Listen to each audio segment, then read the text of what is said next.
कहानी की शुरुआत दूसरे विश्व युद्ध के दौरान बर्लिन में होती है।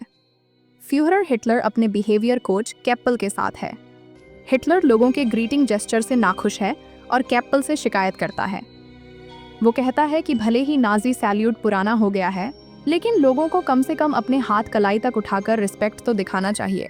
हिटलर बताता है कि उसने अपनी मिट्टी को अपवित्र करने वाले दुश्मनों की नींव को नष्ट करने के लिए हर संभव कोशिश की है। उसे जर्मनी का अस्तित्व समझ नहीं आता और ये बात उसे परेशान करती है कि वो यहाँ है। अगले सीन में हिटलर एक जंगल में जमीन पर पड़ा हुआ जागता है। आसमान की तरफ देखते हुए वो नोटिस करता है कि दुश्मन के हवाई जहाज नहीं दिख रहे और सोचता है कि शायद वे आराम कर रहे हैं। अचानक एक गेंद उसकी तरफ आकर उसके पास रुक जाती है। हिटलर उठकर झाड़ियों के पीछे एक इमारत की तरफ बढ़ता है। तभी 3 छोटे बच्चे उसके पास आते हैं और पूछते हैं कि क्या वो ठीक है। हिटलर उन्हें देखकर सोचता है कि ये देश का भविष्य है। वो उनसे सड़क का रास्ता पूछता है। उसी समय एक रिपोर्टर फेबियन सावत्स्की अपनी कैमरा से बच्चों को फिल्म कर रहा है। हिटलर स्क्रीन के एक कोने में नजर आता है। वो अपनी आर्मी कैप उठाते हुए खुद से कहता है कि उसे फ्यूहरर बंकर जाना चाहिए। हिटलर सड़क पर पहुंचता है और मोनोव्हील बाइक चलाते लोगों को देखकर हैरान हो जाता है। वो देखता है कि लोग उसकी फोटो खींच रहे हैं और कहता है कि हालांकि मलबा हट गया है, लेकिन लोग पागल हो गए हैं। तभी वो एक आधुनिक कार को हाथ लगाकर खुद से सवाल करता है कि कहीं वो कोमा में तो नहीं गया था और जीत से चूक गया। उसे एहसास होता है कि वो अपनी स्थिति से पूरी तरह अवगत नहीं है और खुद को अलर्ट करता है कि उसे और जानकारी इकट्ठा करनी चाहिए। वो एक आदमी से चांसलरी की जगह के बारे में पूछता है, लेकिन वो आदमी बदले में उससे फोटो की रिक्वेस्ट करता है। कैमरा की फ्लैश से वो परेशान हो जाता है जब लोग उसके पास आकर बारी बारी से फोटो खींचते हैं। अपने आसपास के अजीब घटनाओं से कंफ्यूज होकर हिटलर निष्कर्ष निकालता है कि कुछ तो गड़बड़ है यहाँ। जैसे ही हिटलर दूर जाता है, उसे एक महिला फ़ोन पर जर्मन में बात करती दिखती है। वो पास जाकर उससे आज की तारीख पूछता है, लेकिन महिला डरकर उसकी आंखों में स्प्रे मार देती है। हिटलर दर्द से चिल्लाता है क्योंकि उसकी आंखें लाल हो जाती हैं और नज़र धुंधली हो जाती है। वो लड़खड़ाते हुए पास की न्यूज़पेपर शॉप में जाता है। वहाँ अखबार पर लिखी तारीख 3 अक्टूबर 2014 देखकर वो शॉक हो जाता है और तुरंत ज़मीन पर गिर जाता है। कहीं और एक टीवी स्टेशन के बॉस कार्नर मिस्टर क्रिस्टोफ सेंसेनब्रिंक की डिप्यूटी हेड के रूप में बेहतरीन जॉब के लिए तारीफ करता है।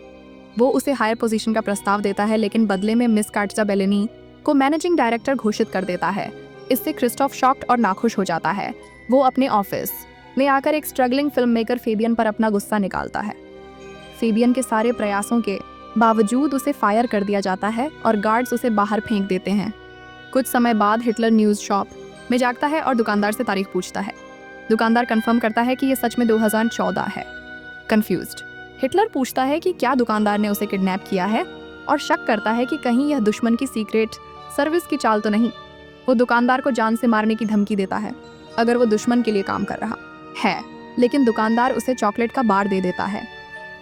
हिटलर काफ़ी मुश्किल से उसे खोलकर सूंघता है।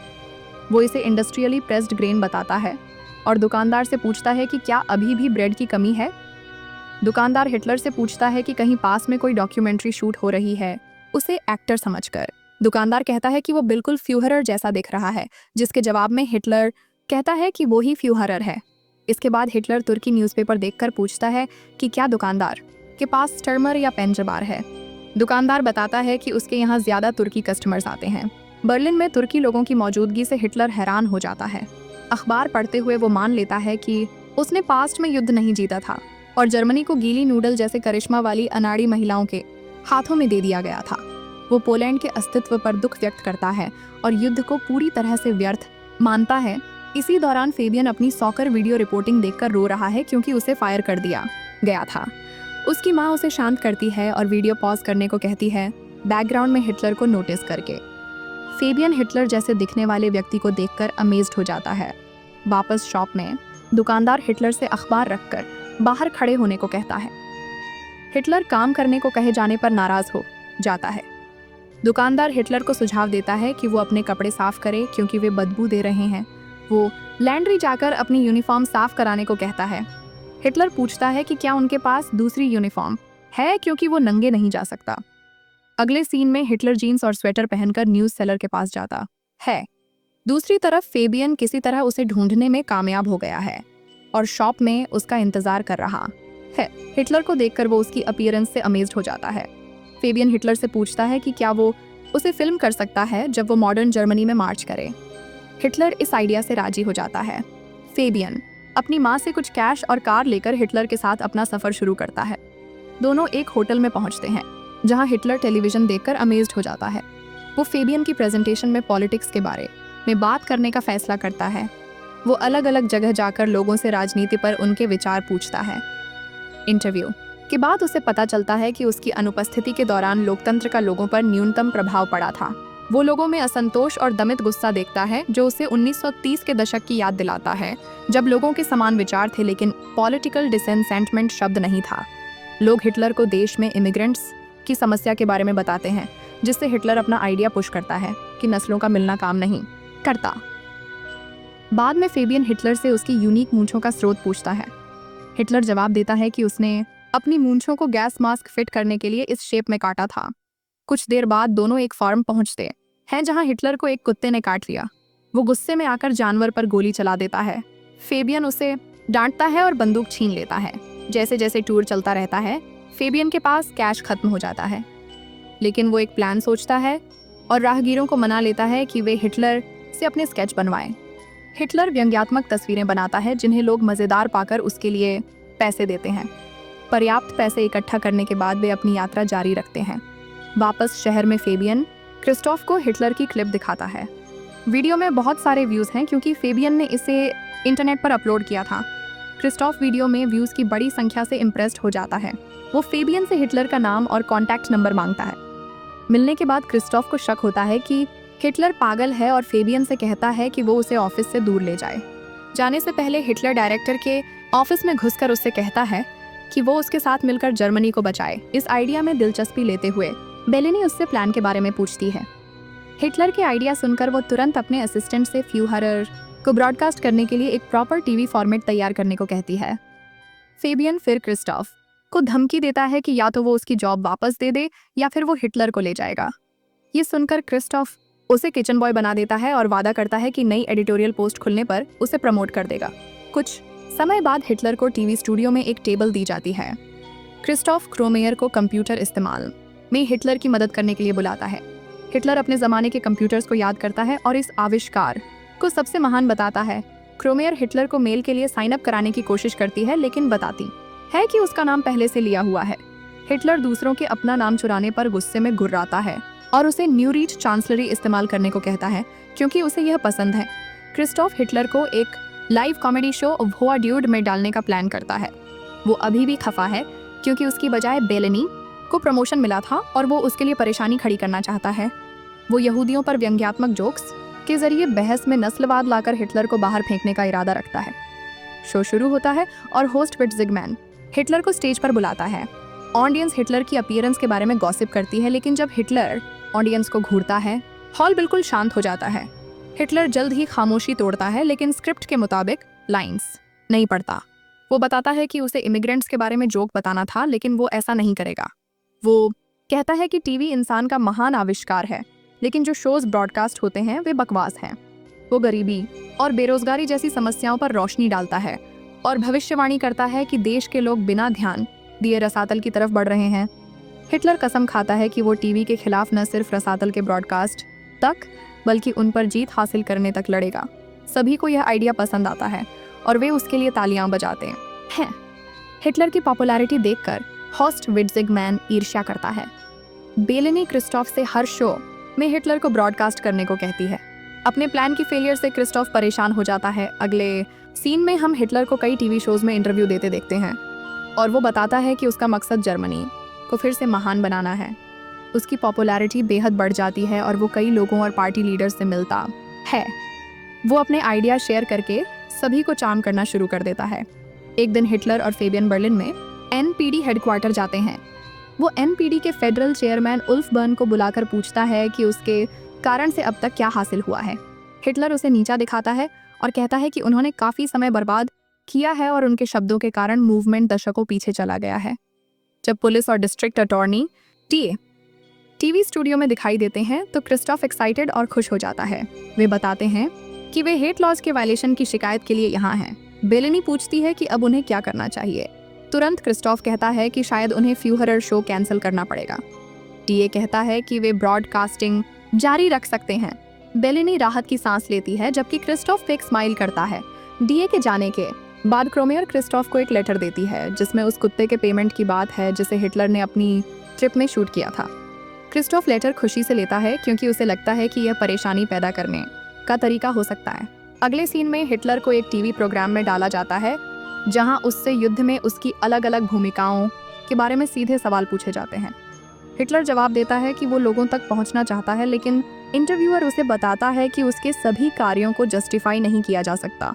वो उसे कुत्ते को शूट करने की क्लिप दिखाता है। वीडियो ऑडियंस को परेशान करता है।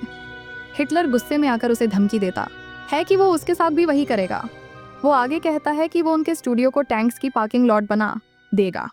लोगों की नेगेटिव रिस्पॉन्स देखकर क्रिस्टोफ और खुश हो जाता है। इस विनाशकारी इंटरव्यू के बाद बेलेनी को फायर कर दिया जाता है और क्रिस्टोफ को नया मैनेजर बनाया जाता है। इसके बाद हिटलर फेबियन के घर जाकर उसके साथ रहना शुरू करता है।